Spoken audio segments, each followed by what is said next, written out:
Bayer Leverkusen also say stop in the Bundesliga as they beat Freiburg 2-1. Yeah. Jules, this was a bit grittier than their other games, but I imagine you want to talk about Florian Wirtz and his tackers. Yeah, he's in my top 3 of my Golden Boy vote, by the way.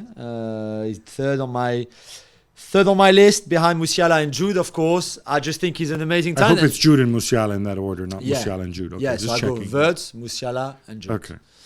And I think Wirtz is exceptional, and sometimes maybe he holds on the ball a little bit too much, even for my liking. But then when he's that effective, like on his first goal, which is an amazing piece of skill, if you haven't seen it.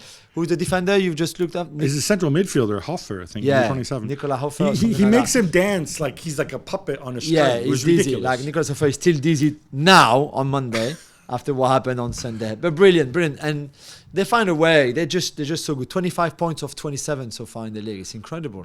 It's funny. As a defender, or as a defensive player, if that happens in another era, and this is why I think football does make progress. Yeah, I think he would go and he would just kick him 10 miles into the air. I agree.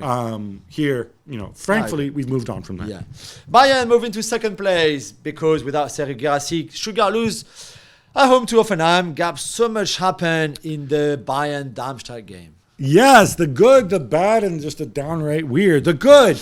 Manuel Neuer reached his back. After a year out. And look, he gave a really bad pass, or what Craig Burley would call a hospital pass, to Joshua Kimmich. They made 2 good saves. But he made some good saves. Look, but you're just a better team with him back. It's as simple as. Yeah, I'm sorry, Sven Ulreich, or even Jan Sommer last season. By the way, when he got injured, I think they had a 4-point lead at the top of the Bundesliga. They were on track, treble, blah, blah, blah, with Jan Nagelsmann.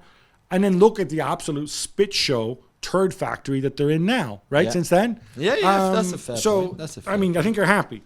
The bad, Joshua Kimmich, dude. After 4 minutes. 4 minutes in, you're playing Darmstadt. You're playing the Muppet Show. It's at home.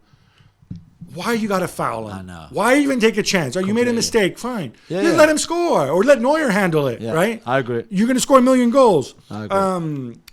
And then just a downright weird Harry Kane shooting from inside his own half. He's like, love it's great. it. It's nice and everything. What do you mean it's nice and everything? It's fine. They have that other dude did it in France last week. And by the way, Kane was 54 meters out.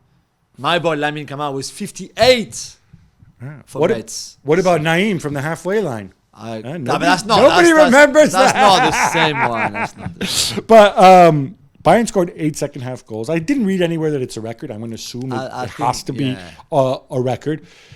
Darmstadt had 2 players sent off. Like, football's not meant to be played 10 versus 9. That's all I'm going to say. This is not something football, not Bayern's fault, but it's silly. Yeah, you're right. Borussia Dortmund come from behind twice to snatch a draw away at Eintracht Frankfurt. Gab, this was a messy game. So I've been praising Edin Terzic because I said, look, he's brought some order to Borussia Dortmund. They don't have the Keystone Cops defending.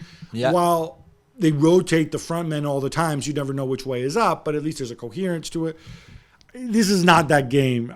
They were really unlucky to go a goal down. I thought Marius that penalty, the man's like clearing the ball and the other guy's foot comes in and his hand touches it. I thought this was, you're really pushing the letter of the law there. I also thought, on the flip side, I don't know why Mukoko's goal stood when there's a Dortmund striker like literally in front of the goalkeeper. Clearly. I think this is where you really felt the absence of Emre Can to kind of, he's almost like a third center back when he does his job. Sally Oskan, not that kind of player. Julian Brandt came on and eventually got the equalizer at the end, 3-3. Yeah, great work from Adeyemi. Yeah, lovely cross. I think about the only thing Adeyemi's done all season, but still lovely. That's mean. But I also think they need to say this was a one-off. Eintracht played us tough. We can't keep playing. Top Moller is doing a really great job. Toppy? Yeah, he's back. Toppy? Yeah. Sticking with Borussia Dortmund, Gio Reyna made his first start since February. Yeah. He was substituted at halftime. Not a great performance from him. Nope. Jules, his deal is up in 2025. He's only 20 years old. And reports in Germany suggest that Dortmund aren't in a hurry to extend. Yeah, which I can understand. I think he's had opportunities. He had chances. I know he's still very young, and you said there's clearly a talent there. But maybe it's time to move on for him. I think for his own development. I think he's been there long enough now. A bit like Christian Pulisic. after leaving Chelsea, it's not exactly the same, but go to a different coach, to a different league, different team. It would be a breath of fresh air. It would change your mind. I really don't think it would be a good idea for him either to run down his contract, because the next 18 months could be really long. Or to and he's got extend. a World Cup coming up. And he's got a World Cup at home, and he has to be at the top of his game for that. So I'm sure Dortmund, where there's a lot of competition in his position already, they're really not short of options and players. Go and get a bit of money for him. There would be clubs after him, because he's clearly a very good talent that just needs maybe a bit more to express himself fully. That's all. But if I were Dortmund, because look, they're saying like, oh, maybe they would let him go for a cup price because his contract for 10 to 12 million, his contract will be winding down. If I were Dortmund, what I would do is I would say, Gio, go on loan somewhere. Second half of this season. Yeah, 6 months. Yeah. Show your worth. Yeah. And then you come back. You'll have more leverage because, you'll have a year left on your contract. We'll have more leverage if we want to sell you. And then we can decide to extend you, whatever. We can work it out. Marco Reus will be a year older. There might be more opportunities going forward for you. He needs to play, that's for sure. He needs regular football. Definitely. Gab, you wrote about Union Berlin in midweek, your favorite new team. And you didn't bring them luck because they lost again this weekend to Werder Bremen. It's 10 straight defeats in all competitions. Werder Bremen not particularly good. Set pieces and everything. They used to be good on set pieces. What's going on now? They concede all the time. I think they decided to get all fancy Dan this year with all their signings. I think I need somebody. You bring an Italian in your team and this is what happens.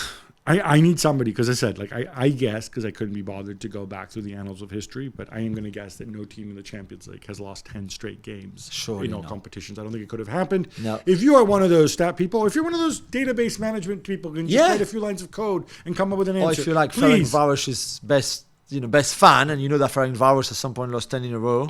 When Ferencvaros were in the Champions League, which is... Yeah. Not that long. They were recently.